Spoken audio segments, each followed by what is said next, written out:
J.R. Smith. You do remember him, don't you? You probably remember him more recently winning the NBA championship with the Lakers and celebrating. You also probably remember him for his playout blunder in Game 1 of the NBA Finals against the Golden State Warriors. His history, though, is much richer.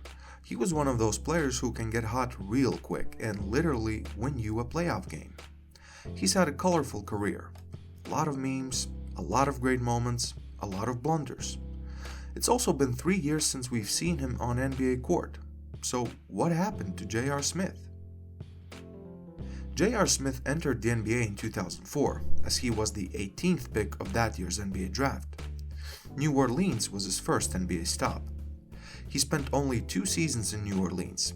He started out pretty well, being the starting shooting guard for the team, winning the Western Conference Rookie of the Month award 3 times, but during his second season, he fell out of favor with Hornets coach Byron Scott due to a poor work ethic, so by the end of the season, he was out of the rotation. It was clear that his future is not in New Orleans, so he was traded to the Chicago Bulls. He never played there though, as 6 days later, he was traded again to the Denver Nuggets. He had his high and low moments in Denver in what would become a theme of his career. Mistakes and bad decisions were followed by absolutely amazing performances. In fact, Smith was the first NBA player ever to record multiple games of 10-plus three-pointers. Sadly, he also had his bad moments, like going 0-12 from the three-point range in the first-round playoff series against the San Antonio Spurs. Overall, though, he was a great sixth man for the Nuggets, and during the 2008-2009 season, he finished second in voting for the award, just behind Jason Terry. He was a fan favorite in Denver, but his stint with the Nuggets ended in September 2011 because of NBA lockout. During the lockout, he went to China, signing with the Zhejiang Golden Bulls for $3 million. At that time, the biggest contract in Chinese Basketball Association history. He had multiple 50-plus point games there and scored a season-high 60 points with 14 three-pointers made. After his stint in China, J.R. signed with the Knicks to finish the 2011-12 season back in the NBA. He fit in pretty nice with the Knicks, and later in the summer, he re-signed with them. In New York, J.R. became his best self. In his first full season as a Knick, he averaged his career high in points with 18.1. As a sixth man, he had 3 consecutive 30-plus point performances, which was something nobody had done in 23 years. He also was named the 6th Man of the Year, becoming just the 3rd Knick in NBA history with such accomplishment.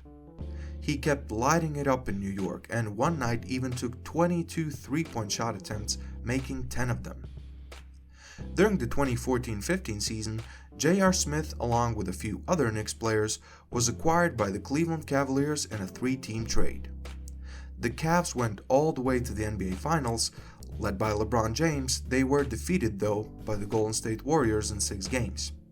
J.R. mostly came off the bench and averaged almost 13 points for the whole playoff run. After the season, J.R. re-signed with the Cavaliers, and that was the right decision. He set a franchise single-season record for three-pointers made. He ranked 7th total in the league in three-pointers made that year, and in the end, Smith was part of a championship squad and a part of history, since that was Cleveland Cavaliers' first and so far only NBA championship. After championship run, Smith once again re-signed with the Cavaliers. This time, he returned on a 4-year deal. Cavaliers once again went to the finals, but this time lost in a sweep. And J.R. Smith famously had that Game 1 blunder when he thought that the Cavs were winning and didn't attempt a shot.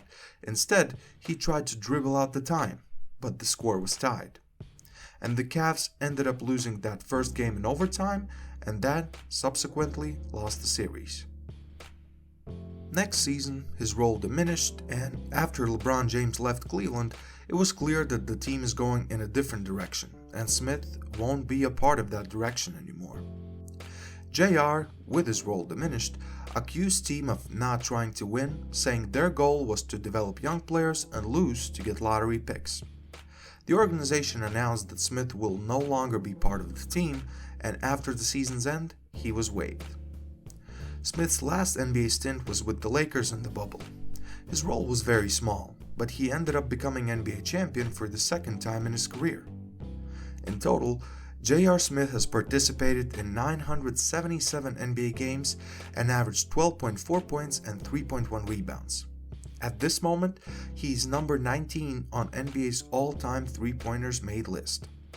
At age 38, it is very unlikely he will ever return to basketball, so what happened to him?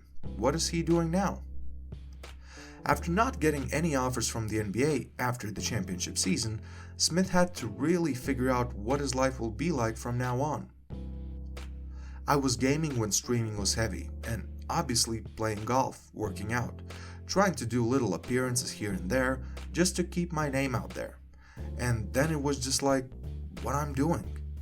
I gotta figure this out. Like, this can't be life after basketball. This is it. Am I going to be doing this for the rest of my life? When I really broke it down to how much I was just self-sabotaging and feeling sorry for myself, so many different things. You have to get back on your horse some type of way. And for me, it started off slow for a year, and then little, before I know it, one step in front of the other, it just started taking its way. 1 year after playing his final NBA game at 36 years old, he went back to college.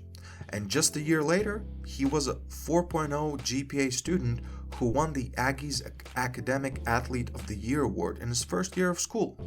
He plays golf now, he goes to therapy, he studies, and he's the star of Redefined J.R. Smith, a documentary that follows his life on and off the court. Smith is currently pursuing a liberal arts degree at North Carolina A&T, where he is a member of the men's golf team. He's committed to golf, he's improving as a person, and he still trains some basketball. So all is good with JR, and I'm really happy his life turned out this way. But how do you remember J.R. Smith? What do you think about his new commitments in life? Please leave a comment down below. Don't forget to like the video, subscribe to the channel, and I'll see you in the next one. This is Purple Prince, and I'm out.